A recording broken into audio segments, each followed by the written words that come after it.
যে আমাদের এখানে আজকে অতিথি হিসেবে রয়েছেন মনিরা শারমিন, তিনি যুগ্ম আহ্বায়ক এনসিপি এবং একই সঙ্গে নির্বাচন পরিচালনা কমিটির সেক্রেটারি। রয়েছেন আম জনতার দলের মুখপাত্র মোহাম্মদ তারেক রহমান। আপনাদের দুজনকেই স্বাগত জানাচ্ছি। মনিরা শারমিন, আমরা শুরুতেই বলেছি যে এনসিপি কি নির্বাচন থেকে সরে দাঁড়াচ্ছে, আপনার মুখে শুনবো। তবে তার আগে যে খবরটি দেখছি, যদি আমরা লিঙ্কও দেখাতে পারি, আমি পড়ে শোনাচ্ছি। নির্বাচনে এনসিপি অংশ নেবে কিনা পুনর্বিবেচনার সময় এসছে, আসিফ মাহমুদ বলেছেন, যিনি নির্বাচন পরিচালনা কমিটির চেয়ারম্যান। হ্যাঁ, আমরা দেখতে পাচ্ছি একটু আগেই আপনাদের জরুরি সংবাদ সম্মেলন শেষ হয়েছে, এই যে নির্বাচনের আপিল টাপিল শেষ হলো, সেই প্রেক্ষাপটে আপনারা তিনটি ইস্যু তুলেছেন। এক নম্বরে হচ্ছে আপনার দ্বৈত নাগরিকত্ব, তারপরে হচ্ছে ঋণখেলাপি, আরও অনেক বিষয় আছে। আমি একটু আপডেটটা জানতে চাচ্ছি, মানে আপনাদের এই অবস্থান কেন? আপনারা কি নির্বাচনে থাকছেন, না এগুলার সমাধান না হলে সরেই দাঁড়াবেন? মনিরা শারমিন। ধন্যবাদ আপনাকে, শুভেচ্ছা এবং সহ-আলোচককে শুভেচ্ছা, এবং যারা দেখছেন টিভির পর্দায় তাদের শুভেচ্ছা। প্রথমত আমাদের যদি বলি যে রাজনৈতিক দল হিসেবে আমাদের যাত্রা শুরু, এবং এটি আমাদের প্রথম নির্বাচন। এই যেই প্রক্রিয়াগুলোর মধ্যে দিয়ে আমরা যাচ্ছি, এটি আমাদের কাছে নতুন, এবং গত 2-3 দিন ধরে আমরা আসলে যেই একটা পরিস্থিতির মধ্যে দিয়ে যাচ্ছি, সেখানে আমরা একেবারে কাছ থেকে দেখতে পাচ্ছি যে রাষ্ট্রের একটি সাংবিধানিক প্রতিষ্ঠান, সেই প্রতিষ্ঠানটি আসলে কিভাবে একটি দলের পক্ষে কাজ করছে, এবং এটি আজকে সরেজমিনে পরিদর্শন করেছেন আমাদের নির্বাচন পরিচালনা কমিটির চেয়ারম্যান এবং আমাদের জাতীয় নাগরিক পার্টির মুখপাত্র আসিফ মাহমুদ সজীব ভুঁইয়া। সুতরাং এই যে অভিজ্ঞতাগুলোর মধ্যে দিয়ে আমরা যাচ্ছি, খুবই নেতিবাচক অভিজ্ঞতা। এটি আসলে আমাদের পক্ষ থেকে আমরা 5 আগস্ট পরবর্তী সময় যখন আসলে একটি গণতান্ত্রিক বাংলাদেশের স্বপ্ন দেখছি, সেই সময় এই ধরনের অভিজ্ঞতা আমাদের জন্য খুবই হতাশাজনক। যেই অভিজ্ঞতাগুলোর কথা বলছি সেটি হচ্ছে যে ধরেন একেবারে মানে সাংবিধানিক যে এখানে বলাই আছে যে দ্বৈত নাগরিকত্ব হলে সংবিধানের 66 ধারায় 2 এর কয়ে বলা আছে যে দ্বৈত নাগরিকত্ব কেউ কেউ আসলে সংসদ নির্বাচনে তারা অবতীর্ণ হতে পারবেন না, মনোনয়ন তাদের হচ্ছে বৈধ হবে না। এইরকম একটি সাংবিধানিক বিষয় নিয়ে আসলে যখন মানে এটি এস্টাবলিশড, সেটি নিয়েও আবার আসলে যখন এই নির্বাচন কমিশনে যখন কথা উঠছে, তখন কিন্তু এই একটি দলের প্রায় 20 জন তারা আসলে দ্বৈত নাগরিকত্ব। দল কেন বলছেন, স্পেসিফিক করবেন? হ্যাঁ, আমি স্পেসিফিকলি বলছি। আমি যদি বলি যে বিএনপির 20 জন আছেন, আমাদের কাছে যা তথ্য সেটা হচ্ছে দ্বৈত নাগরিক তারা। দুইজনের নাম বলতে পারবেন? হ্যাঁ, অবশ্যই, কেন নয়। আমি যদি বলি ঢাকা 11, সেখানে হচ্ছে উনি কিন্তু ভানুয়াতুর নাগরিক, এবং সে পাসপোর্টটিও এখন সোশ্যাল মিডিয়ায় ঘুরে বেড়াচ্ছে। এবং আরও একটি যদি বলি, সিরাজগঞ্জের 6 আসনে এম এ মোহিত, উনিও ব্রিটিশ নাগরিক, এবং এই বিষয়গুলো কিন্তু আমরা জানি। এবং এটি জানার পরেও এই যে নাগরিকত্ব ওনার, এবং খুবই গুরুত্বপূর্ণভাবে রংপুরের একজন প্রার্থী, তিনি আজকে একেবারে কমিশনে স্বীকারই করেছেন যে তিনি আসলে অন্য দেশের নাগরিক এবং তার দ্বৈত নাগরিকত্ব আছে। এটি তিনি হলফনামায় মিথ্যা তথ্য প্রেরণ করার পরেও কিন্তু উনি আজকে স্বীকার করেছেন। কিন্তু স্বীকার করার পরেও যেটা হলো, নির্বাচন কমিশন একটি স্বাধীন সাংবিধানিক প্রতিষ্ঠান। তিনি তো নিশ্চয়ই নির্বাচন কমিশন থেকে তো কাউকে আসলে এই অ্যাডভাইজিংটি করতে পারেন না যে আপনি এই প্রসেসের মধ্যে দিয়ে যান, তাহলে আমরা এটা বিবেচনা করব। কিন্তু সেই বিষয়টি কিন্তু হচ্ছে বিষয়টা এমন পরিস্থিতি আমাদের কাছে এমন লাগছে যে নির্বাচন কমিশন আসলে এক ধরনের দায়িত্বই নিয়েছে বিএনপির এই যারা আসলে দ্বৈত নাগরিক, তাদের আসলে এই পুলসেরাতটি পার করে দেওয়ার। তো সেটি তো খুবই দুঃখজনক। এবং শুধুমাত্র বিএনপি না, আমরা যেটা জানি যে জামাতেরও 3 জন যারা আসলে দ্বৈত নাগরিক, তারাও আসলে এই বিষয় নিয়ে মোটামুটি চাচ্ছে যে পুলসিরাতটি খুব দ্রুত পার হয়ে যাক, এবং তারা নির্বাচনে। মানে আপনাদের জোটের জামায়াত ইসলামীও আছে দ্বৈত নাগরিক? জি জি জি, আছে 3 জন, আমাদের কাছে যা তথ্য আছে। এখন এটি একটি ব্যাপার। এবং দেখেন, এই যে ঋণ খেলাপি, একজন ঋণ খেলাপি কিন্তু একটি সংসদ নির্বাচনে তারা অংশগ্রহণ করার কোনো বৈধতা থাকতে পারে না, কিন্তু সেই বিষয়গুলো কিন্তু স্কিপ করা হচ্ছে। এবং সেটি তারা আসলে নানানভাবে বিভিন্ন প্রতিষ্ঠানের উপর চাপ প্রয়োগ করে, ব্যাংকের উপর চাপ প্রয়োগ করে তারা কিন্তু এই ঋণ পুনর্তফসিল করছেন, এবং তাদের আসলে এই মনোনয়ন বৈধতা নেবার চেষ্টা করছেন। এবং নির্বাচন কমিশন এই সবগুলো বিষয়েই আসলে অবগত, তারপরেও কিন্তু সে এই পক্ষপাতমূলক আচরণ করছে।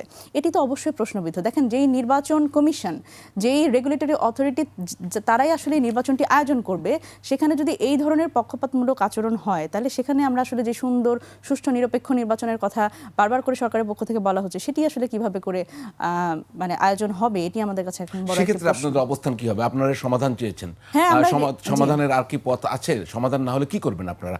এখানে কিন্তু আসিফ মাহমুদ সজীব ভুঁইয়া নির্বাচন পরিচালনা কমিটির চেয়ারম্যান বলছে নির্বাচনে অংশগ্রহণ করব কি না সেটি আসলে ভাবার সময় এসেছে। আসলে এর মানে কি? না দেখেন, এমন একটি বিষয় যেখানে আমরা নির্বাচনের অনেক আগেই, আমি যদি বলি যে নির্বাচনের এখনো আমরা 20 দিনের মতো বাকি আছে, এর আগেই যখন আমরা দেখছি যে মানে এই দলগুলি আসলে সুবিধা পাচ্ছে, আমি যদি বলি বিএনপির নাম ধরেই যদি বলি যে বিএনপি আসলে মানে ঋণ খেলাপি এবং দ্বৈত নাগরিকত্ব, এই দুটি বিষয়ে তারা বিভিন্নভাবে সুবিধা পাচ্ছে এবং নির্বাচন কমিশন থেকে একেবারে ধরেন ব্রেকের মধ্যে যখন একটু ব্রেক নিয়ে তারা আসলে এই মিটিংটি করে আসছে, সেখানে মির্জা ফখরুল ইসলাম আলমগীর সহ আরও যে বিএনপি নেতারা তাদের সাথে বৈঠক করে এসে আসলে সেই রায়গুলো দিচ্ছে এবং সেই রায়টা আসলে বিএনপির পক্ষে যাচ্ছে, তখন তো আসলে এই নির্বাচন কমিশনের নিরপেক্ষতা নিয়ে আমরা প্রশ্ন তুলি। এবং দেখেন, নির্বাচন কমিশনের নিরপেক্ষতা নিয়ে বা এই পুনর্গঠন নিয়ে কিন্তু জাতীয় নাগরিক কমিটি এর আগেও প্রশ্ন তুলেছে যখন আমরা জাতীয় নাগরিক কমিটি ছিলাম, এবং আমরা কিন্তু তখন থেকে এই হুঁশিয়ারি দিয়ে আসছি যে নির্বাচন কমিশনকে অবশ্যই নিরপেক্ষ ভূমিকা পালন করতে হবে। না, সেটা তো আপনি বলছেন, কিন্তু তাহলে কি হবে? আপনাদের নির্বাচনে অংশগ্রহণের বিষয়টা কি হবে যদি এটা সমাধান না হয়? এটা সমাধান তো প্রথমত হতেই হবে, কারণ এটির সমাধান যে কোনো উপায়ে হতে হবে এবং হবে, এটা আমরা আশা করি। যদি না হয় যে নির্বাচন কমিশন যদি আসলে একটি পক্ষকে, একটি দলকে বেশি সুবিধা দিতে থাকে, তাহলে তো এটা পাতানো নির্বাচন ছাড়া আর কিছুই হবে না। সেক্ষেত্রে একটি রাজনৈতিক দল হিসেবে আমাদের একটা শক্ত ভূমিকায় যেতে হবে এবং আমাদের যে রাজনৈতিক পর্ষদের আজকে একটি সভা আছে, আমরা সেই সভাতে যে সিদ্ধান্ত গ্রহণ করার একটা প্রক্রিয়ার মধ্যে আছি। চমৎকার, কেউ পরিষ্কার আপনার বক্তব্য। তারেক রহমান, মোহাম্মদ তারেক রহমান, আমজনতার দল, বিএনপিরও কিন্তু একই অভিযোগ আছে। ছাত্রদল কিন্তু আজকে নির্বাচন কমিশন ঘেরাও করে রেখেছিল, আমি জানি না এখনো তাদের অবস্থান আছে কিনা। একই সঙ্গে তারেক রহমান সাহেবও কিন্তু বলছে যে বলতে কষ্ট হয় নির্বাচন কমিশনের নিরপেক্ষতা নিয়ে।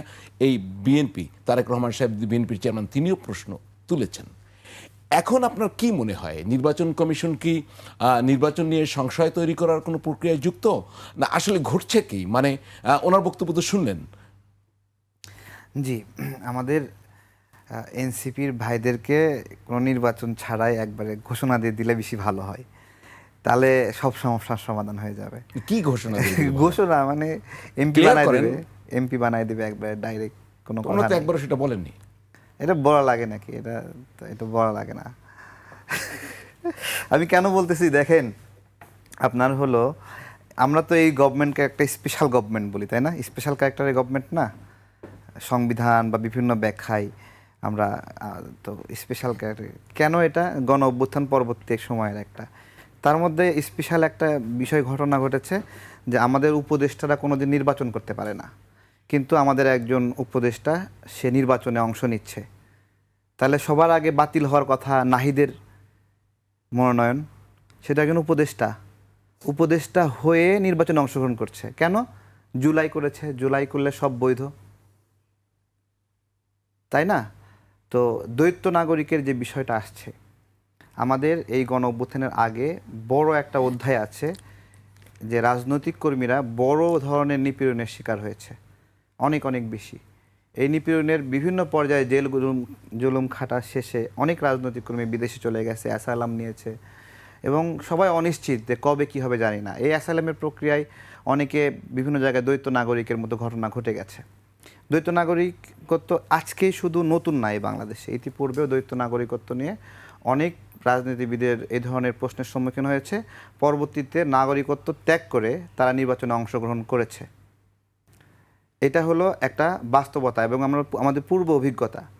তাহলে যদি স্পেশাল টাইম হিসেবে, একটা স্পেশাল নির্বাচন হিসেবে নাগরিকত্ব ত্যাগ করে না, নাগরিকত্ব ত্যাগের আবেদন করে, একটু ক্লিয়ার করে। হয়তো আবেদন করে, আবেদন একটা ওই প্রক্রিয়ার মধ্যে আবেদনেই ত্যাগ হয় না কিন্তু। হ্যাঁ, আবেদনেই ত্যাগ হয় না, কিন্তু আবেদন করে সেটাকে আমি একটু আপনাকে বাজিয়ে দেখি, একটু বাজিয়ে ওই দেখি। প্রক্রিয়ার মধ্যে প্রবেশ করা। আবেদন করে উনি নির্বাচন করলেন, পরে নির্বাচনে যদি উনি ইলেক্টেড না হন, তো আবেদনটা প্রত্যাহার করার কিন্তু আইনগত আবার সুযোগ আছে, তো কিন্তু নাগরিকত্ব বহাল রাখলেন। তো দেখা গেল যে পাশ করলে আমি নাগরিকত্ব ত্যাগ করব, আর পাশ না করলে ত্যাগ করব না। Number one. আমি একটু বলি আপনাকে, আরেকটা প্রশ্ন করে ফেলি। যে আবারও দেখা গেছে যে হ্যাঁ, উনি নির্বাচিত হলেন, তখন প্রমাণ হলো তিনি দ্বৈত নাগরিক, তখন এটা নিয়ে মামলা করতে হয়। এই মামলায় আল্লাহর রহমতে 5 বছর চলে যায়। এই 5 বছর চলতেই তার দেখুন, আমি বলছি যে এই যে আবেদন করলো, আবেদনের পরে আচ্ছা ধরেন কেউ একজন দ্বৈত নাগরিকত্ব না, সে এমপি হয়ে গেছে, দ্বৈত নাগরিকত্ব ছাড়া এমপি হয়ে গেছে, এমপির মেয়াদ শেষে সে দ্বৈত নাগরিকত্ব গ্রহণ করছে, তার ভবিষ্যৎ দ্বৈত নাগরিকত্ব গ্রহণ করার কারণে মানে অতীত এমপি তো বাতিল হয়ে যাবে কিনা, না, সেটা তো হবে না। সেটা তো হবে না। না, পরে উনি আর এমপি নির্বাচন করতে পারবেন না, ত্যাগ না করে। জি। সেটাই বলতেছি, আমাদের সমস্যা কি যে একজন এমপি সে যেন দ্বৈত নাগরিক না হয় নাকি। বিষয়টা হচ্ছে, আপনি আর কি ক্লিয়ার করি যে দ্বৈত নাগরিকত্ব বাংলাদেশে বৈধ, কিন্তু জনপ্রতিনিধির জনপ্রতিনিধির কথাই বলছি আমি। হ্যাঁ, সরকারি কর্মকর্তার ক্ষেত্রে এটা বৈধ না। জি, ক্লিয়ার করেন। হ্যাঁ, আমি সেটাই বলছি যে দ্বৈত নাগরিকত্ব ত্যাগ করার আবেদন করেছে সে, সেই প্রক্রিয়া সম্পূর্ণ হয়নি, এই তো হয় না তো, এটা একটা কৌশল। আমি আপনাকে বলি, কৌশলটা হচ্ছে এরকম যে বিভিন্ন দেশে দ্বৈত নাগরিকত্ব ত্যাগের আবেদনের পর এই প্রক্রিয়া শেষ হতে কোথাও 6 মাস, কোথাও 1 বছর। আমি একটু শেষ করি ভাইয়া, কোথাও 1 বছর লাগে। আমি একটু শেষ করি, 1 বছর লাগে। ইতিমধ্যে এই আবেদনের প্রেক্ষিতে যদি নির্বাচনে অংশগ্রহণ করার সুযোগ পান, উনি এমপি হয়ে গেলে তো আবেদনের পর উনি দ্বৈত নাগরিক থাকলেন না। আর যদি এমপি না হন, তাহলে এটা পুনর্বহাল করার সুযোগ আছে। আমি সেটাই বলছি, এমপি হলে আমি দ্বৈত নাগরিকত্ব ছাড়বো, এমপি না হলে ছাড়বো না। এটা কি একটি আপনি সৎকৌশল বলবেন? এমপি না হলে অথবা এমপির মেয়াদ শেষ হলে তো দ্বৈত নাগরিকত্ব হতে পারে তো, তাই না? সেটা তো পারে। আমি সেটাই বলছি, দেখুন আমাদের এই সময়টাতে একটা বড় জুলুমের সময় গেছে, যেই জুলুমের সময়ে রাজনৈতিক কর্মীরা বিশ্বের বিভিন্ন জায়গায় অবস্থান করেছে, সেই অবস্থানের প্রেক্ষিতে দ্বৈত নাগরিকত্ব পরিবেশ সৃষ্টি হয়েছে। আচ্ছা, আমি সেটার কথা বলছি।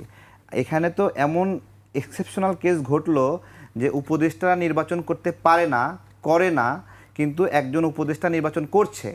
আসিফ এখানে নির্বাচন করার জন্য, উপদেষ্টারা যে নির্বাচন করতে পারে না, হ্যাঁ। আমাদের কি এই যে উপদেষ্টা পরিষদ যেটা গঠন হয়েছে হাইকোর্টের সর্বোচ্চ রেফারেন্সে, এটা কি ধরেন তত্ত্বাবধায়ক সরকার, এখানে কি এই ধরনের কোনো রেস্ট্রিকশন আছে কিনা আমি জানতে চাই। হ্যাঁ, আমি তত্ত্বাবধায়ক সরকার বা আমাদের এটা তো অন্তর্বর্তীকালীন, তত্ত্বাবধায়ক সরকার না, এটা তো অন্তর্বর্তী সরকার। এদের কি কোনো রেস্ট্রিকশন ছিল যে এই সরকারে যারা যাবে তারা কেউ নির্বাচন করতে পারবে না?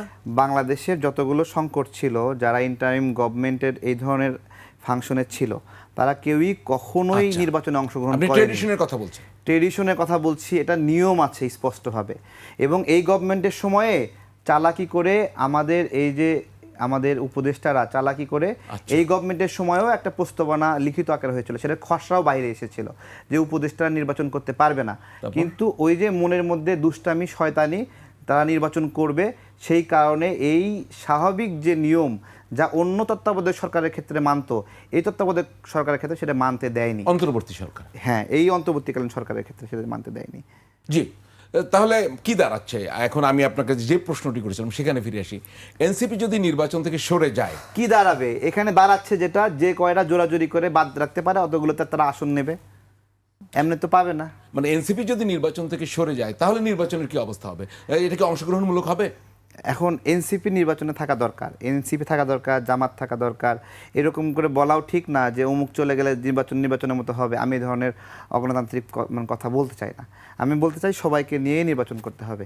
এখানে যে নির্বাচনের মাঠ থেকে যে সরিয়ে দেওয়ার একটা প্রবণতা, একটা রাজনৈতিক কর্মী যে দীর্ঘদিন জেল জুলুম নিপীড়নের শিকার হয়েছে, তাকে সরিয়ে দেওয়ার জন্য যে যুদ্ধ, এই যে হাসনাত আবদুল্লাহ যে যুদ্ধ করতেছে, লড়াই করতেছে, এতে ওর জনপ্রিয়তা, ও এখানে ফ্রি ফিল চাচ্ছে কেন? অনেক জনপ্রিয় না, অনেক সাহসী না, তাহলে ফ্রি ফিল কেন চাবে? প্রতিদ্বন্দ্বিতা করুক না। মুন্সি সেও তো একটা নিপীড়িত মানুষ, সে গণ অভ্যুত্থানের আগে দীর্ঘ সময় নিপীড়নের শিকার হয়েছে না, তাহলে তাকে ঠেকাতে তার এত তৎপরতা কেন? মুন্সি সাহেবের তো দ্বৈত নাগরিকত্বের না সমস্যা, না, তার তো ঋণ খেলাপি। আমাদের ঋণ খেলাপি যদি কোনো ব্যক্তি হয়, ঋণ খেলাপি হওয়ার জন্য কি ফাঁসি দেওয়া হয় নাকি? যে আপনি ঋণ খেলাপি, আপনাকে ফাঁসি দেওয়া হবে? সিস্টেম কি? সিস্টেম নির্বাচনে অংশ নিতে পারবে না। আমার কথা আগে শোনেন, ঋণ খেলাপি থেকে বাঁচার সিস্টেম কি? যে আপনি একটা ইনস্টলমেন্ট দিবেন, 2টা ইনস্টলমেন্ট দিবেন, দিয়ে আপনাকে ঋণ রিশিডিউল করবেন একটা নির্দিষ্ট অ্যামাউন্ট জমা দিয়ে। ঋণ রিশিডিউল করলে তো সরকার টাকা ফেরত পাবে নাকি? নাকি ঋণ রিশিডিউল না করলে টাকা ফেরত পাবে না? নির্বাচন কমিশনই তো ওনার মনোনয়নের বৈধতা দেয়নি, এখন আপনি সেটা নিয়ে কেন কথা বলছেন? না না, এটা দেয়নি। এখানে হাসনার সামনে দাঁড়ায় আছে, হাসনাতের সামনে লজ্জা পাবে না, এই জন্য দেয়নি। তাই তাছাড়া একজন প্রার্থী কমপ্লেইন করতে পারে না? ডক্টর ইউনূস ঘোষণা করেছে না যে তারা সংসদে যাবে, মন্ত্রী হবে, বিভিন্ন কিছু সবকিছু রেডি করে দিচ্ছে সুন্দরভাবে, পথ পরিষ্কার করছে। এটা ঠিক না, এগুলো গণতান্ত্রিক না। আমি সেম কথাই বলতেছি যে মুন্সি সাহেব এখানে মানে আটকা দিচ্ছে না শুধুমাত্র হাসনাতের জন্য, এরকম কড়াকড়ি অন্য ক্ষেত্রে করবে না। আমি আপনাকে দায়িত্ব নিয়ে বলতেছি, অন্যের ক্ষেত্রে এটা করবে না, বুঝছেন? এবং এটা যখন যেখানে ঠেকানো দরকার সেখানে ঠেকাবে। এইটাই তো এই মানে জুলাই করে সব বৈধ নাকি বলেন? না আমি আপনার কথা আপনি বলছেন করুক না, কিন্তু, প্রতিযোগিতা করুক, জিতবে। ও তো অনেক জনপ্রিয়তা, ও কেন ভয় পাবে? এটা তো প্রধান উপদেষ্টার সঙ্গে দেখা করেছেন জামায়াত নেতা নায়েবে আমির সৈয়দ আব্দুল্লাহ মোহাম্মদ তাহের। তার একটি বক্তব্য অলরেডি আমাদের কাছে চলে এসছে। সেটি হচ্ছে কয়েকটি কথা বলেছেন। তার ভিতরে একটি হচ্ছে তিনি অভিযোগ করেছেন যে একজন নেতাকে খুব বেশি মাত্রায় নিরাপত্তা দেয়া হচ্ছে, এটি তিনি বলেছেন। আরেকটি বিষয় যদি দেখানো সম্ভব হয়, যে তিনি বলেছেন যে নির্বাচনের দিন এখানে ভিতরেই আছে, আমি সেই জায়গাটা পড়েও শোনাতে পারি, যে এই যে রিপোর্টটা, তার শেষের দিকে একটি লাইন রয়েছে যেখানে সৈয়দ আব্দুল্লাহ মোহাম্মদ উপদেষ্টার সঙ্গে বৈঠক প্রসঙ্গে তিনি বলেন, সেনাবাহিনী সহ আইন শৃঙ্খলা বাহিনীর কাউকে ভোট কেন্দ্রে প্রবেশ না করার সুপারিশ করেছে জামায়াত। একটা কার্ড ছিল, যদি দেখানো যায়, না দেখালে তো নাই, যে খুবই ক্লিয়ার, সেনাবাহিনী সহ আইন শৃঙ্খলা বাহিনীর কাউকে ভোট কেন্দ্রে প্রবেশ না করার সুপারিশ করেছে জামায়াত। এবং তিনি দাবি করেছেন যে প্রধান উপদেষ্টা তার সম্মতি দিয়েছেন। মনিরা শারমিন, আপনার কাছে জানতে চাই, আসলে ভোট কেন্দ্রে এটা আপনাদের অবস্থান কি, যে ভোটের দিন আইন শৃঙ্খলা বাহিনীর সদস্যরা, সেনাবাহিনী কাউ প্রবেশ করলে সমস্যাটা কোথায়, বা আর প্রবেশ না করলে সুবিধাটা কোথায়? দেখেন, প্রবেশ করলে সুবিধা বা প্রবেশ না করলে অসুবিধা, এটার সবচেয়ে মূল নিয়ামক যেটা, সেটা হচ্ছে যে যার যে কাজটা করা দরকার সে যদি পেশাদারিত্বের সাথে করে এবং নিরপেক্ষভাবে করে, সেই জায়গা থেকে আমি জানি না যে উনি আসলে কোন কনসার্ন থেকে এটা বলেছেন। তো এই জায়গা থেকে আমি যদি বলি, সেটা হচ্ছে যে আমরা তো আসলে এর আগের যে নির্বাচনগুলো, সেই নির্বাচনগুলোতে যা দেখেছি সেটা হচ্ছে যে এই আইন শৃঙ্খলা বাহিনীর সহায়তায় আসলে যেই আসলে ইঞ্জিনিয়ারিং বলেন বা যেই ভোট ডাকাতি বলেন, সেগুলো কিন্তু হয়েছে। তো এখানে গুরুত্বপূর্ণভাবে রাজনৈতিক দলগুলোর কনসার্ন আছে। এবং আমি যদি বলি যে দেখেন, এই যে ব্যালট বাক্সগুলো, এইগুলোর নিরাপত্তা বিধান করা, যেমন আমরা যেটা দেখেছি যে বুথের মধ্যে যখন আসলে ব্যালট বাক্স যখন থাকে ফুল হয়ে যাওয়ার পরে, সেটি কিন্তু সেই কেন্দ্রের যেটা মানে ওখানে আসলে যদি কোনো স্কুল হয় তাহলে প্রধান শিক্ষকের রুমে রেখে এসে তারপরে আবার তো নতুন বাক্স শুরু করা হয়। সুতরাং এই যে মাঝখানে যে থাকলো বাক্সটা, তো এইখানে এই সময় যে নিরাপত্তা দেওয়া, এই নিরাপত্তা দেওয়ার জন্য যেই দায়িত্বরত যে আইন শৃঙ্খলা বাহিনী বলেন বা সেনাবাহিনী বলেন, যারাই আছে, তাদের আসলে যদি নিরপেক্ষ তারা না হয়, তাকে যদি আসলে মানে সে যদি প্রশ্নবিদ্ধ হয়, তাহলে কিন্তু আমাদের এই ব্যালট বাক্স মানে সেখানে কিন্তু ইচ্ছামতো ভোট ঢুকিয়ে দেওয়া যাবে। সুতরাং এই জায়গাগুলোতে আসলে ইলেকশন কমিশনের পক্ষ থেকে আমরা বলেছি, কিন্তু আমি যদি বলি যে শহীদ ওসমান হাদি, সেও কিন্তু তার বেঁচে থাকাকালীন সময় সে কিন্তু একটা দাবি করে গেছে, সেটা হচ্ছে যে বডি ক্যামেরা রাখার এবং সিসিটিভি ক্যামেরা রাখার একটা, যাতে ইলেকশন কমিশন যে সেটা যাতে করে এই স্বচ্ছতা রক্ষার্থে। সুতরাং এই স্বচ্ছতা রক্ষার্থে আমার মনে হয় যে ইলেকশন কমিশন যত এই বিষয়গুলো মানুষের সামনে স্বচ্ছ করবে, পরিষ্কার করবে, এবং যত নিজেদের স্বচ্ছতা রক্ষা করবে এবং জবাবদিহিতা এনশোর করবে, তত এই ইলেকশন প্রক্রিয়াটি প্রশ্নবিদ্ধ কম হবে। তো ইলেকশন ইঞ্জিনিয়ারিং তো প্রিজাইডিং পোলিং অফিসাররাও করতে পারেন, তারা তো ভিতরেই থাকবেন। তো সেক্ষেত্রে আইন শৃঙ্খলা রক্ষাকারী বাহিনী তো অনেক সময় সেটা প্রতিরোধ করতে পারেন। তারা না গেলে তো, যদি কেউ করতে চান, তাহলে তাদের জন্য সহজ হয়ে গেল না? একেবারে বুথের মধ্যে তো আসলে আইন শৃঙ্খলার বাহিনীর লোকজন, বুথ না, কেন্দ্রের মধ্যে তো নিরাপত্তা বিধান করার জন্য অবশ্যই থাকতে হবে। ইভেন আমি যদি বলি লাইন থেকে শুরু করে, এটা মনে হয় বুথ হবে, ভুল করে কেন্দ্র বলছে কিনা হতে পারে যে বুথের আমি ঠিক জানি না। আমার কাছে যে রিপোর্টটা রয়েছে তাতে স্ট্রেট বলা হয়েছে যে ভোট কেন্দ্রে প্রবেশ না করার সুপারিশ করেছে জামায়াত। না, ভোট কেন্দ্রে তো আসলে এটি দেখেন কেন্দ্র, আমি জানি না এখানে মিসকোট করা হয়েছে কিনা। হতে পারে কেন্দ্রের ভিতরে লাইন ঠিক করা, লাইন দাঁড়ানো, এগুলো তো আইন শৃঙ্খলা রক্ষাকারী বাহিনী ছাড়া কে করবে? আসলে সম্ভব না। এবং দেখেন, কেন্দ্র দখল, মানে রাজনৈতিক দলগুলোর কিন্তু এই প্রবণতা আছে কেন্দ্র দখলে, লাইন ঘুরে ঘুরে একটা ব্যক্তি বারবার যেন না দাঁড়ায়। তারেক রহমান, আপনি যদি বলতেন মোহাম্মদ, বুথের ভিতরে কি ঢুকবে? বুথের ভিতরে একটা অন্যরকম জায়গা না, এখানে আইন শৃঙ্খলা বুথের ভিতরে তো ঢুকে না, বুথের ভিতরে সাংবাদিকও ঢোকে না। প্রয়োজনে ঠিক আছে, বুথের ভিতরে কি সাংবাদিক ঢোকে? আমার কাছে স্পষ্ট আছে। আমরা এক্সাক্ট বক্তব্যটা যদি আরো বুঝতে পারতাম, আমি পত্রিকা থেকে কোট করেছি। যাই হোক, যদি ভোট কেন্দ্রে তো থাকবে, এ ব্যাপারে তো কারোর আপত্তি নাই, বুথের বিষয়ে। তো আপনি তারেক রহমান এই আজকে বা 2 দিনের মধ্যে বোধহয় নির্বাচন কমিশনকে বর্ণমালা শেখাতে চেয়েছিলেন। জি, তো এই বর্ণমালা শেখাতে আপনি কেন গিয়েছিলেন? সমস্যাটি কোথায়? না, আমি আসলে যখন এই ভোটের যে বিষয়টা, মানে ব্যালট পেপারে প্রতীকের যে বিষয়টা, তারা একটা ব্যাখ্যা দিয়েছে যে মানে বর্ণমালার মানে ক্রম এটা কি অনুসারে প্রবাসী পোস্টাল ব্যালট বলছেন? পোস্টাল এটা- ব্যালটের কথা বলছি, হ্যাঁ। এটা, জি। এটাতে বর্ণমালার ক্রমের কথা তারা বলেছে যে এই অনুযায়ী তারা দিয়েছে। দেখুন, ক্রমিক নাম্বার হলো 1 2 3, এটা উপর থেকে নিচ দিকে যায়, হ্যাঁ, জি। উপরে 1 নিচে যায়। কিন্তু বর্ণমালার ক্ষেত্রে কিন্তু এটা কিন্তু পাশাপাশি ফ্লো করে, জি। লেফট থেকে রাইটের দিকে।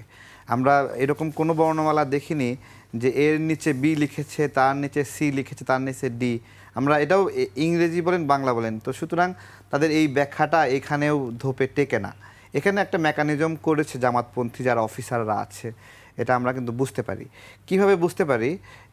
কমিশন সচিব যখন বক্তব্য দিচ্ছিলেন, তিনি বললেন যে আপনার হলো ওইখানে কয়েকটা স্টেজ আছে। 1 নম্বরে একটা স্টেজ ছিল যে জামাত নেতাদের কাছে পোস্টাল ব্যালট কেন, বা এক জায়গায় এতগুলো পোস্টাল ব্যালট কেন। সে প্রথমে দেশের বাইরে? হ্যাঁ, সে বলছে যে কৌতূহল থেকে একটু ভিডিও করছে বা এরকম, কিন্তু পরে গিয়ে সে বলছে কিন্তু এই বিষয়ে আমরা ব্যবস্থা নেব বা আমরা যাচাই বাছাই করছি। তার মানে সে প্রথম অংশে এটাকে পাশ কাটিয়ে দেওয়ার চেষ্টা করছে, শেষে গিয়ে একটু দায় নেওয়ার চেষ্টা করছে যে এটা সঠিক না। পোস্টাল ব্যালটের ক্ষেত্রেও কিন্তু তাদেরকে যারা, আমি আজকে যে ক্রমটা ধরিয়ে দিয়েছি, তারা বলতেছে আমরা এইভাবে ভাবি নাই। আমি বলছি ভাবছেটা কে? আপনি কি বই নিয়ে একদম কমিশনের ভিতরে আমি গিয়েছিলেন? গেছিলাম। একদম লেখাপড়ার বই, বর্ণমালা? না, বর্ণমালা বলতে আমি একটা প্রিন্ট করে নিয়ে হ্যাঁ, আমি গেছি। দেখলাম, জি। ঠিক আছে, আমি গিয়ে বলছি যে আপনারা যে বর্ণমালার ক্রম দেখাচ্ছেন, এটা উপর নিচে লিখছেন, ডান দিয়ে কেন গেল না এটা? ঠিক আছে, এটা এইভাবে আসলো না কেন? তো বলছে আমরা এইভাবে তো ভাবি নাই। আমি বলছিলাম এখন দিলাম, এখন কিভাবে ভাববেন? আচ্ছা, ঠিক আছে, আপনি কি কোনো ব্যাখ্যা দেয়নি। আপনি কি করে দেখেছেন যদি এরকম হতো, আপনি বর্ণমালা যেরকম দেখাচ্ছেন, তাতে ধানের শীষের অবস্থানটা কি উপরে হতো? আপনার শুনেন, এখানে দুটো আপনি বিষয় দেখেছেন, মানে বিবেচনা হ্যাঁ, করে দেখেছেন? দেখুন এখানে কোন মার্কা কোন অবস্থানে যেত? হ্যাঁ, এখানে যে ঘরটা আপনার হলো যেই শেপে দেওয়া হয়েছে, আপনাকে একটা কাগজ দিয়ে হেল্প করবো আমি? না, কাগজ লাগছে না, আমি একটু দেখাই।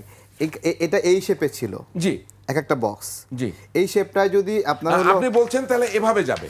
না, আমি বলছি এটা যদি স্কোয়ার শেপ হতো না, আমরা স্কোয়ার শেপ করে একটা ফর্ম করছি, সেই পজিশনে গেলে আপনার হলো মাঝামাঝি বরাবর ভাঙার যে বিষয়টি, সেটি থাকে না।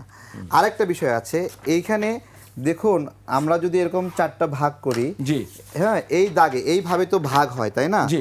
এইভাবে একটা ফোল্ড করলাম, এইভাবে একটা ফোল্ড করলাম। তারা এটা প্রিন্ট করার ক্ষেত্রে কোনো প্রতীকই এমন পজিশনে রাখা উচিত না যেটা মাঝামাঝি পড়বে। সেটা তো বুঝতে পেরেছি। হ্যাঁ, মানে আপনি দেন না, এটার একটু উপরেই শেষ করেন প্রতীকটা দেওয়া, জি। বা পরের পৃষ্ঠায় দেন, কিন্তু মাঝামাঝি যেই প্রতীকটা দিচ্ছেন, ধরেন ধানের শীষ বাদ দিয়ে অন্য একটা প্রতীক দিলেন, সেই প্রতীকটা তো ক্ষতিগ্রস্ত হয়। আমরা এটার কথাই বলছি না, যে আমি এই আরেকটা জিনিস positioningটা জানতে ঠিক না। চাচ্ছি, এটা এই বিতর্কটা পুরনো, কিন্তু আপনি বলছিলেন যে এখানে আপেল আনারস এভাবে নেমেছে, কিন্তু যদি আপনি বর্ণাক্রম বলছিলেন আপেল আনারস এভাবে, হ্যাঁ, তো আপেল এভাবে যদি যেত তাহলে ধানের শীষ, দাঁড়িপাল্লা অথবা শাপলা এইবার কলি, তার অবস্থান কি হতো? আমি সেটা এইবার জানতে সুবিধা চাই। কি দেখেন, দ এবং ধ পাশাপাশি না? জি। হ্যাঁ, একটা হলো ধান আর একটা হলো দাঁড়িপাল্লা। দাঁড়িপাল্লা। ঠিক আছে, যদি সমান্তরালভাবে নিয়ম অনুযায়ী যেত, তাহলে ধানের শীষ এবং দাঁড়িপাল্লা কাছাকাছি থাকতো, পাশাপাশি থাকতো, এবং তখন এটাকে বৈষম্য মনে হতো না। ঠিক আছে, আচ্ছা, আপনি বলছিলেন এই সিকোয়েন্স করলে তখন এই এটা সিকোয়েন্স পাশাপাশি, না, মানে সঠিক সিকোয়েন্স। সঠিক সিকোয়েন্স। তো নির্বাচন কমিশন কি বলেছে আপনাকে? কিছু নতুন বলতে পারে না, বলে এগুলো আমরা আলোচনা করছি, দেখি কি করা যায়। এইগুলো মানে আমরা তো শুনতে পাচ্ছি এই যে ঘটনা যা ঘটায় দিছে, আর কি করবেন এখন? না, এখন কি সময় আছে এই ব্যালট ঠিক করার? আচ্ছা, সেটা আমি বলছি। দেখুন, আমরা যদি ডিএসএল এ কোনো একটা চিঠি পাঠাই, জি। তাহলে এটা 3 দিনের মধ্যে 4 দিনের মধ্যে যায়। ডিএসএল এর যে চিঠিগুলো, সেই জায়গা থেকে আমাদের হাতে পর্যাপ্ত সময় আছে এই ফর্মগুলো আবার পাঠানোর জন্য, যদি 3-4 দিনে যায়। আরও স্পষ্ট করছি, ব্যালটগুলো এখন থেকে আরও 8 দিন আগে, 10 দিন আগেই অনেকে হাতে পেয়েছে। তার মানে এই 10 দিন পুরোপুরি সময় আছে। এখনও চাইলে, আজকে কত তারিখ, আজকেও যদি আবার নতুন করে পাঠাতো, বা যখন থেকে বিতর্ক হলো, এখন থেকে 4 দিন আগে বিতর্ক শুরু হয়েছে না, জি। 4 দিন 5 দিন আগে, তখনও যদি তারা এটা সমাধান করতো, জি। তাহলে এতক্ষণে আবার আমাদের প্রবাসী ভাইরা এই ব্যালটটা পেয়ে যেত। জি। আচ্ছা, মনিরা শারমিন, তারেক রহমান যেটা বলছিলেন, মোহাম্মদ তারেক রহমান, আরও বিএনপি থেকে অভিযোগ দেওয়া হয়েছে। আপনার কি মনে হয় এই পোস্টাল ব্যালটে কোনো কারসাজি হয়েছে? উনি বলছিলেন জামায়াতপন্থী প্রিজাইডিং অফিসার, আমরা দেখছি আপনারা বলছেন আপনার বিএনপি পন্থী নির্বাচন কমিশন, আবার উনি বলছেন জামায়াতপন্থী প্রিজাইডিং অফিসার, মানে নির্বাচন কমিশনার। আপনার কি মনে হয় এখানে কোনো কারসাজি আসলে হয়েছে? না, আমি আসলে কারো সাপেক্ষে জবাব দিতে চাই না, মানে ওনার সাপেক্ষে না, জবাব আপনার দিতে বিবেচনা চাই না, করছি। এই কারণেই যে কুযুক্তির জবাব আমি এখানে দিব না। প্রথমত বিষয়টা হচ্ছে যে মানে একটা নন ইস্যুকে ইস্যু বানানোর একটা প্রচেষ্টা, আমি এই বিষয়টাকে এটাই দেখি। কারণ এখন আপনি যে মানে এই বিষয়টা নিয়ে আসলে আলোচনা করে আমার কাছে মানে বাহুল্য লাগে। সেটা হচ্ছে যে এইখানে এটা তো আর এমন না যে আরবি হরফ যে এটা বাম থেকে ডানে যেতেই হবে, নাইলে মানে আপনি ডান থেকে বামে বা কোনোভাবে লিখতে পারবেন। আপনি আরবি হরফে এরকম একটা সিস্টেম আছে যে বাম মানে বাম থেকে ডানে লিখতে হয়। বাংলা সব আমি মনে হয় না যে বাংলা বর্ণমালায় ভাই আমি একটু বলি, আপনার সময় আপনি বলেন। হ্যাঁ, তো আপনার হচ্ছে এরকম তো কোথাও বলা নাই যে সিকোয়েন্স ঠিক করে দেয়া নাই। সুতরাং এই জায়গা থেকে ইলেকশন কমিশন যেটা ঠিক করেছে সেটা নিয়ে আমার বক্তব্য, এটা নিয়ে অনেকেরই আপত্তি থাকতে পারে, তবে আমার কাছে মনে হয়নি যে এটি আসলে এরকমভাবে একটা বড় ধরনের ইস্যু তৈরি করে ফেলার কোনো একটা বিষয়। এবং দেখেন আপনি ওই যে যেই ভাজের নানান পদ্ধতি দেখাচ্ছেন, সেখানে যদি যেই প্রতীকী আসলে ওই মাঝে পড়তো তারাই যদি আবার এই বিষয়টি নিয়ে ইস্যু করতো, তাহলে কোনো না কোনো প্রতীক তো আসলে মাঝে থাকতে হবে ভাঁজ করার ক্ষেত্রে। সুতরাং এই জিনিসটা নিয়ে আমার কাছে মনে হয় না যে এটা খুব গুরুত্বপূর্ণ পোস্টাল ব্যালটে। বরং আমি যেটা মনে করি সেটা হচ্ছে যে এই যে আমাদের প্রায় 4 কোটি প্রবাসী, তারা এত বছর এই ভোটাধিকারের বাইরে ছিল, সেই জায়গা থেকে এটি আমি ব্যক্তিগতভাবে যেটা মনে করি সেটা হচ্ছে এটা এনসিপি বা জাতীয় নাগরিক কমিটির একটা বড় প্রাপ্তি। এবং আমরা খুবই খুশি যে এই প্রবাসীদের আমরা প্রথম যখন আসলে এটি আমরা এই দাবিটি করছিলাম সংবাদ সম্মেলনের মাধ্যমে, আমরা এখনো মনে আছে, আমরা প্রচুর প্রবাসীদের পক্ষ থেকে আমরা এই দাবিটি পেয়েছি যে আমরা রেমিটেন্স পাঠাই। রেমিটেন্স পাঠানোর সময় তো আমাদের নিষেধ করেন না, তাহলে আমরা কেন আমাদের দেশের, আমরা এখানে বিদেশে থাকি কিন্তু আমাদের মন পড়ে থাকে দেশে, সুতরাং সেই দেশের আসলে সরকারে কে আসবে এবং কে আসবে না সেই বিষয়ে কেন আমরা মতামত দিতে পারবো না। সুতরাং এই জায়গা থেকে এটি একটা খুব বড় বিষয় এবং নতুন বিষয় এবারের জন্য। এবং আরও গুরুত্বপূর্ণভাবে বাংলাদেশে এবার প্রথমবারের মতো যারা সরকারি কর্মকর্তা বা যারা আসলে চাকরিরত বা যারা আসলে এই প্রিজাইডিং অফিসার এবং এই পুরো নির্বাচনী প্রক্রিয়ার সাথে যুক্ত থাকে, তারাও কিন্তু পোস্টাল ব্যালটে তারা ভোট দেবার সুযোগ পাচ্ছে। সুতরাং এই বিষয়টিকে আমি খুবই ইতিবাচকভাবে দেখি এবং এটি এই প্রক্রিয়ার একটি মানে এই অংশটা নিশ্চয়ই আমাদের সরকার গঠনে একটা বড় প্রতিফলন দেখাবে। জি জি জি, ঠিকই বলছিলেন। এবং এবার কিন্তু অ্যাপের মাধ্যমে 15 লাখেরও বেশি ভোটার নিবন্ধিত হয়েছে, তার ভিতরে অর্ধেকটা আপনি বলছিলেন যেরকম দেশের ভেতরে যারা বিভিন্ন 15,30,000 মোর দেন, হ্যাঁ, আর অর্ধেকটা প্রবাসী। এবং আরও যে হিসাব রয়েছে সেটি হচ্ছে যে 18 থেকে 20টি আসন আছে যেখানে আসলে 1 থেকে 10,000 ভোটের ব্যবধানে জয় পরাজয় নির্ধারিত হয়। এবং কোনো কোনো আসনে কিন্তু এরকম ভোট রয়েছে প্রবাসী বা এই ব্যালট পেপার। তো সেটি অবশ্যই স্বচ্ছতা না হলে তো একটা ইস্যু তৈরি হবে। আপনি কিছু বলতে চাচ্ছিলেন বোধহয়, 1 মিনিট শেষ করেন, আমরা ব্রেকে যাব। পোস্টাল ব্যালট নিয়ে আমাদের যে ইস্যুগুলো আমরা কিন্তু বলেছি যে পোস্টাল ব্যালটের যে ভাঁজটা, এই ভাঁজটা অন্য প্রতীক পড়লেও সে প্রতীকে ক্ষতিগ্রস্ত হতো। আমরা বলছি যে ভাঁজের মাঝামাঝি এই ব্যালটটা না ফেলা ছাড়াও ডিজাইনটা করা যেত। এইটা একটা ত্রুটিপূর্ণ ডিজাইন করেছে যেটাতে ভাঁজটা পড়ছে, অন্যটার ক্ষেত্রে ক্ষতি হচ্ছে, সেটা একই কথা। আর বাংলা লেখা আরবি লেখা কি বলছিলেন? বাংলা লেখা আরবি লেখা তো এটা বললাম যে এই ফন্টটা যেভাবে যায় আমরা বলি এটা ইচ্ছাকৃতভাবে একটা ভিন্ন সিকোয়েন্সে নিয়ে ওইটাকে উপরে নেওয়া হয়েছে, যেটা দাঁড়িপাল্লার কথা বলছি। আর পোস্টাল ব্যালটের ক্ষেত্রে আরেকটা বিষয় যে এই ব্যালটগুলো আমরা একসঙ্গে যেভাবে দেখেছি অনিরাপদভাবে, এইভাবে দেখার কথা না। দেখুন আমরা যেই ভোটগুলো দেশে আমরা যে ভোটগুলো করি, এই ভোটগুলো কারো কাছে যদি কোনো ব্যালট পাওয়া যায়, কোনো এজেন্টের কাছে ব্যালট পাওয়া যায় বা কোনো নাগরিকের কাছে, রাজনৈতিক প্রতিপক্ষের কাছে, আমরা এটাকে নিন্দনীয় বলি না? তার কাছে কেন ব্যালট পাওয়া যাবে? ঠিক একইভাবে পোস্টাল ব্যালটের ক্ষেত্রেও অনেকগুলো ব্যালট পেপার একজন নির্দিষ্ট ব্যক্তির কাছে নেওয়া, এটা নীতি বহির্ভূত এবং যার ব্যালটটা তার অ্যাড্রেসে যাওয়ার কথা। জি, শুনুন, শারমিনের ব্যাপারে আমি একটা কথা বলেই রাখি দর্শকরে। তিনি তরুণ বয়সে, কিন্তু তিনি রাজনীতি অনেক দিন থেকেই করছেন, আমরা তাকে চিনি বিভিন্ন সময়। এখন এনসিপির সঙ্গে যুক্ত হয়েছেন এবং জুলাইয়ের আন্দোলনে তারেক রহমানের অবদান যেমন, তেমনি মনিরা শারমিন এরা কিন্তু রাস্তায় একদম ফ্রন্ট লাইনে ছিলেন। দুর্ভাগ্যজনক হলেও সত্য যে জামায়াতের প্রেস কনফারেন্সে যেদিন তিনি ছিলেন এবং সেখানে ছিলেন একটি দলের নির্বাচনী যে কমিটি, সেই কমিটির সেক্রেটারি হিসেবে, কিন্তু তাকে নিয়ে ট্রল হয়েছে। এবং বাংলাদেশে এবার নির্বাচনে আমরা যদি দেখি, এত বিপ্লবের পরেও নারী প্রার্থীদের মাত্র 4% মনোনয়ন দিয়েছে। মনিরা শারমিন, আপনি একটি আবেগঘন পোস্টও দিয়েছিলেন, তারপরে আমি সেটা আর পড়তে চাই না, কিন্তু আমার প্রশ্ন, বাংলাদেশে নারী বলেই কি আপনি এই ট্রলের শিকার হয়েছেন? আপনার কি মনে হয়, এবং বাংলাদেশে 24-এর গণঅভ্যুত্থানের পরে বাংলাদেশের নারীদের জন্য সেই পরিবেশ কি এখনো তৈরি হয়নি? আপনি তো একটি রাজনৈতিক দলের প্রতিনিধি হিসেবে গিয়েছেন, আপনাকে নিয়ে আমি ফেসবুকে আমি নিজেও দেখেছি, আমিও অনেক কষ্ট পেয়েছি। এই পরিস্থিতি এখনো কেন?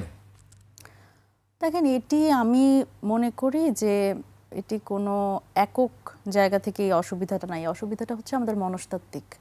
একজন নারী আসলে রাজনৈতিকভাবে এগিয়ে যাবে, একজন নারী আসলে এক বড় রাজনীতিবিদদের সাথে টেবিল শেয়ার করবে, এটি স্বাভাবিকভাবে আমাদের গণতান্ত্রিক যে চর্চা সেই চর্চায় নেই। এবং আমি এরকমও দেখেছি যে ঐক্যমত্য কমিশনেও যখন আসলে বড় বড় রাজনৈতিক দলের নেতারা আসতেন, তারা আসলে আমাদের দেখে একটু তির্যকভাবে তাকাতেন যে আমরা নতুন রাজনৈতিক দল, আমরা এত গুরুত্বপূর্ণ সিদ্ধান্তে অবদান রাখছি, ভূমিকা রাখছি, সেটি এক ধরনের ব্যাপার। কিন্তু এটি আমার জন্য আসলে এই বিষয়টি খুব দুঃখজনক ছিল এই কারণে যে দেখেন, খুব অদ্ভুত ব্যাপার হচ্ছে যে আমি ছাড়াও আসলে অন্যান্য দলের নির্বাচন পরিচালনা কমিটির যারা প্রেসিডেন্ট সেক্রেটারি তারা কিন্তু ওখানে উপস্থিত ছিলেন, এবং আমার চেয়ারম্যানও সেখানে উপস্থিত ছিলেন। যেহেতু আসলে চেয়ার স্বল্পতা ছিল, মানে চেয়ার সংরক্ষিত আসনের একটু স্বল্পতা ছিল বলে সেই জায়গায় হচ্ছে আমার চেয়ারম্যান উনি আসিফ মাহমুদ সজীব ভুঁইয়া উনি আমাকে আসলে বসার একটা ব্যবস্থা করে দেন, এবং পরে উনি একটু দূরে গিয়ে বসেন। তো এটি কিন্তু ওই ফোরামে আমার কাছে আসলে খুব বেশি অনাহুত লাগেনি, এবং যারা ছিলেন তারা খুবই ওয়েলকামিং ছিলেন। এবং ইভেন যখন আসলে আমি খুবই অবাক হয়েছি যে আমি যে ওখানে আছি এবং আমার সাথে তো আসলে খুব সবার এখানে যারা উপস্থিত ছিলেন সবার খুব বেশি পরিচয় নাই, তারপরেও আমি এই জামায়াতের আমির উনি হচ্ছেন হ্যাঁ শফিকুর রহমান সাহেব, উনি কিন্তু এই পুরো প্রোগ্রাম শেষে আমার সাথে উনি আমাকে বলছেন যে আপনি যে আসবেন আমি কিন্তু জানতাম না, তাহলে মাইকে হচ্ছে আপনার নামটা ঘোষণা করা হয়নি, আমি রিয়েলি ভেরি সরি। তো আমি খুবই আমি বললাম না, ইটস ওকে, কোনো অসুবিধা নাই, আসলেও তো আমি আসলে যাব, এটি জানানোর হয়নি আগে। তো সেই জায়গা থেকে ওই জায়গা থেকে বের হওয়ার পরে, এবং স্বাভাবিকভাবে ওই ফোরামে আমি একমাত্র নারী, এটি তো খুব স্বস্তির বিষয় না, একটু অস্বস্তি তো লাগছিলই স্বাভাবিকভাবেই। কারণ যেখানে আসলে আমরা যখন আন্দোলন ভিতরে কি কোনো অস্বস্তি দেখেছেন আপনি? তাদের তো অস্বস্তি ছিল না। না, তাদের মধ্যে আমি কোনো অস্বস্তি দেখিনি, তবে আমার একটু অস্বস্তি লাগছিল কারণ আমি একমাত্র নারী। আমি স্বাভাবিকভাবেই চাইবো যে সেই ফোরামে আরও অনেক নারী থাকবেন। নারী রাজনীতিবিদ তো বাংলাদেশে আসলে কম না। ইভেন আমি যদি বলি জামাতের যে মহিলা বিভাগ আছে, আপনি নিশ্চয়ই জানেন যে তাদের কিন্তু বহু নারী সেখানে কিন্তু বিভিন্ন, আমরা যদি গ্রামাঞ্চলেও যাই সেখানেও কিন্তু তাদের আসলে এই যে তালিম বলেন বা সাধারণ মানুষের সাথে যে সংযোগ সেটা কিন্তু ওনারা রক্ষা করেন। কিন্তু ওনাদের একজনও নারী প্রার্থী দেননি এবার। একদমই, কিন্তু আপনারা দিয়েছেন 3 জন। জি, আমরা মনোনয়ন দিয়েছিলাম 3 জনকে, এবং মানে আমি খুবই এটা আমার জন্য খুব হতাশাজনক। দেখেন, নারীদের যখন রাজনীতিতে সক্রিয় হওয়ার কথা বলি, রাজনীতিতে ক্ষমতায়নের কথা বলি, তখন কিন্তু নিশ্চয়ই আমি দল মত নির্বিশেষে আমি নারীর কথা বলি। এবং আমার মনে হয় যে জামাতের যে নারী যিনি আসলে রাজনৈতিকভাবে খুবই আপ টু ডেট এবং উনি জানেন উনি পলিসি লেভেলে অনেক ভূমিকা রাখতে পারেন, সেই নারীকেও তো আসলে সামনে আনা উচিত। সেই জায়গা থেকে আমার কাছে মনে হয়েছে যে সেখানে আসলে নারীরা আসলে পারতেন। এটা মূলত আপনার একটা চিঠি, আমি পরে এটা নিয়ে কথা বলবো। আচ্ছা, সেখানে হয়তো নারীদের আসলে অনেক অংশগ্রহণ হলে আমরা খুবই আনন্দিত হতাম, কিন্তু সেখানে ছিল না। এবং তারপরে যেটা আসলে হলো যে অনলাইন যে ব্যাশিং যেটা শিকার হলাম, আমি আসলে বাংলাদেশের রাজনৈতিক একজন নারীর ক্ষেত্রে রাজনৈতিক বাস্তবতা দেখলাম আসলে ওই প্রেস কনফারেন্স থেকে বের হওয়ার পরে, যে একটি নির্দিষ্ট রাজনৈতিক দল, আমি যদি বলি যে প্রত্যেককেই আমি যেই কটি আসলে অ্যাকাউন্টে গেছি এবং ভিতরে গেছি প্রত্যেককেই আসলে হাত পাখার সমর্থক। তো এবং সাথে আরও আমি যদি বলি যে আরও একটি দুটি রাজনৈতিক দলের সমর্থক, তারা আসলে মানে সম্মিলিতভাবে ঐক্যবদ্ধভাবে আসলে আমার বিরুদ্ধে অবস্থান নিয়েছেন। কেন আমি আসলে একমাত্র নারী হিসেবে আসলে সেই ফোরামে বসলাম, সেই সংবাদ সম্মেলনে বসলাম, আমি তো আসলে আমি খুবই অবাক হয়েছি যে আমি তো আসলে একজন দায়িত্বশীল হিসেবে ওখানে গেছি। এবং দেখেন, এনসিপি তো কোনো ইসলামিস্ট দল না। এবং এই জোটের কথা যদি বলি, এই জোট কিন্তু এনসিপি কোনো আদর্শের ভিত্তিতে বা আইডিওলজিক্যাল কোনো জোট না। সেই জায়গা থেকে এনসিপির পক্ষ থেকে নারী থাকবে, এটা খুব স্বাভাবিক, আমার কাছে খুব স্বাভাবিক মনে হয়েছে। এবং আমার যারা দলের নেতা তারাও কিন্তু খুব স্বাভাবিকভাবেই আমাকে আসলে ওখানে আমন্ত্রণ জানিয়েছে। সেই জায়গা থেকে আমি দেখলাম যে আসলে অন্যান্য যে ইসলামিস্ট দল যারা আসলে ইসলামী আইডিওলজি ধারণ করে তাদের অনেক অস্বস্তি আমাকে নিয়ে ওখানে হয়েছিল। কিন্তু দেখেন, আমি যদি যতটুকু ইসলাম সম্পর্কে আমার ক্ষুদ্র জ্ঞান বলে যে সেই বহু আগে সেই রাসূল সাল্লাল্লাহু আলাইহি সাল্লামদের মানে ওই যুগেও কিন্তু আসলে নারীরা ব্যবসা করেছে, যুদ্ধ করেছে, এবং তাদের কমান্ডে কিন্তু পুরুষরাও কিন্তু সেই সময় তাদের কমান্ড ফলো করেছে। তো সেই জায়গা থেকে আসলে আমি জানি না এই ইসলামিস্ট দলগুলো আসলে কোন ইসলামের কথা বলে, আমি আসলে জানি না। তারেক রহমান, মানে একটা হচ্ছে দেখেন, তিনি ট্রলের শিকার হলেন। আমি দেখেছি যে জামায়াতের, মানে ওটা তো শুধু জামাত না, ওটা 10 দল ছিল তখন, সেখানে উনি এনসিপির প্রতিনিধি হিসেবে গিয়েছেন, উনি যে সেক্রেটারি নির্বাচন পরিচালনা কমিটির, উনি ট্রলের শিকার হয়েছেন, উনি ইঙ্গিতও দিয়েছেন কারা করেছেন। এটা কতটা যৌক্তিক? আর জুলাই যোদ্ধা যারা নারী, তারা কি এখন সবচেয়ে বেশি ট্রলের শিকার হচ্ছেন, না 24-এর পরে আমরা যে পরিবর্তনটা দেখছিলাম সেটা কি এসছে, না সব ধরনের নারী এখন ট্রলের শিকার হচ্ছেন? কারা নেপথ্যে থাকতে পারে? জি, আপনার নারীর যে অংশগ্রহণ লড়াই সংগ্রামে, এটা এখন থেকে না, এটা ইসলামিক যুগেও এটা ছিল। আল্লাহ রাসূল একটা সভায় বলছিলেন যে সামনে ঈদের দিন, যেদিন ওই দিন তোমরা নারীরাও আসবা ঈদের নামাজে। তখন বলছেন, কিছু নারী বলছেন যে আমাদের অনেকের ওড়না নাই, আমরা কি করব? তো বলছে তোমাদের অন্য বোনের কাছ থেকে ওড়না নিয়ে আসবা। এরপরেও গুরুত্ব দিয়ে বলছে তোমরা আসবা। এরপরে বলছে যে আমাদের অনেকে ঋতুবর্তী, তারা কি করব? তখন বলতেছে তারাও আসবা। অর্থাৎ এখানে উনি হলো সেই অংশগ্রহণের জায়গা থেকে নারীদেরকে অনেক ইম্পর্টেন্স দিয়েছেন। কিন্তু আমাদের দুঃখজনক যে আমাদের এখানে মসজিদে নামাজের তো নারীর নামাজের জায়গা নাই। অনেকে এটাকে ফিতনা মনে করে বা বিভিন্নভাবে মনে করে। নারীরা বাজার, স্কুল, কলেজ যতগুলো না, আমি ইসলামের আদর্শ তো জানি, শেষ পর্যায়ে সেটাই বলছি। মানে এই বাহিনীটা কারা? এটা আমরা বট বাহিনী শুনি প্রায়। না, একটু বলছি। তো আমাদের এখানে রাজনীতিতে অথবা বিভিন্ন পরিসরে নারীদের অংশগ্রহণ খুব কম হওয়াতে পুরুষদের সবার সেই জায়গা থেকে একটা মানে কনসার্ন থাকে, হ্যাঁ, এবং তাদের অন্যরকম একটা ভাব কাজ করে। এবং সবাই 10 জনের মধ্যে একজন নারী, তো দেখা যাচ্ছে এমনিতেই সোশ্যাল মিডিয়া বা এই জায়গাতে দেখা যাচ্ছে যে একটা জায়গায় একটা ইকোসিস্টেমে 2 জন নারী আছে, কিন্তু পুরুষ আসছে সেখানে 25 জন 30 জন। দেখা যাচ্ছে যে সকল পুরুষের মধ্যে ভোটার কিন্তু 51% নারী, মাথায় রাখবেন। সেই আমাদের নারী বোনটি, সেই বোনটিকে নক করছে এবং সেখানে রেসপন্স না করলে তাকে অহংকারী বলছে, বদমেজাজি বলছে বিভিন্নভাবে। তো পুরো এনভায়রনমেন্টটা না আমাদের নারীদের জন্য উপযোগী হয়ে ওঠেনি। এবং রাজনৈতিক মানে নারীর ভোট নেবে, নারীকে রাজনীতিতে চাইবে না, বিষয়টা কি তাই হলো? চাইবে না। এবং এটা শুধু মানে এনসিপি না বা জামাত না, বিএনপি না, সব জায়গাতেই আমরা শেষ করব। আমাদের রাজনৈতিক জায়গাটাতে আমরা আমাদের শেষ পর্যায়ে মেয়েদের জায়গাটা খুব ছোট করে নেওয়া হচ্ছে এবং অনেক সংকীর্ণভাবে একদম চিপ ধরে রাখা শেষ হয়েছে। প্রশ্ন করব মনিরা শারমিনকে, আর সেটা রিপ্লাই যদি দেন আপনি 1 মিনিট দেবেন। সেটা মনিরা শারমিন, আর যখন এনসিপি জোট করতে গেল জামায়াতে, তখন আপনি একটা চিঠি পাঠিয়েছিলেন সংবাদ মাধ্যমে, আমরা যেটা প্রকাশও করেছি। আপনি কিন্তু নিজেকে নির্বাচন থেকে প্রত্যাহার করেছেন, আপনি তো নির্বাচনে প্রতিদ্বন্দ্বিতা করার কথা ছিল। এবং এই অবস্থানটা খুব সংক্ষেপে ব্যাখ্যা করবেন। আপনি নির্বাচনে থাকলেন না, অথচ জামায়াতের সঙ্গে জোট করলো, সেই জামায়াতের নির্বাচন পরিচালনা কমিটিতে থাকলেন না। মানে বিষয়টা কি এমন যে মুরগির ঝোল খাওয়া জায়েজ আছে, মাংস খাওয়া জায়েজ নেই? মানে বিষয়টা কিভাবে ব্যাখ্যা করবেন? আচ্ছা, দেখেন, প্রথমত আমি এই নির্বাচন থেকে সরে দাঁড়ানো, এটি হচ্ছে আমার একটি দলের সিদ্ধান্ত ছিল। হলো প্রথমে এই দলের সিদ্ধান্ত ছিল হচ্ছে আমাদের 300 আসনে আমাদের নির্বাচন করার, এককভাবে নির্বাচনের সিদ্ধান্ত নেওয়ার। তো সেই জায়গা থেকে 125 জনকে মনোনয়ন দেওয়া হয়েছিল এবং আমি তার মধ্যে একজন ছিলাম, নওগাঁ 5 আসন থেকে। কিন্তু যখন আমি এটি আমার দলের সিদ্ধান্ত হলো যে 30টি আসন সমঝোতা এবং এটি জামায়াতের সাথে, তো তখন আমার কাছে মনে হলো যে এটি আমার দলের আরও বহু নেতার, আমার দল কিন্তু আসলে একক নেতৃত্বের দল না, বহু নেতার সম্ভাবনাকে অনেক ক্ষীণ করে দেয়। এবং আমার স্বাভাবিকভাবে এই 30টি আসন বাদে 270টি আসনের দায়িত্বটা আসলে কে নিবে, সেখানে যে আমাদের যেই দলীয় সাংগঠনিক যে জায়গাটা সেটি অনেক দুর্বল হয়ে পড়বে।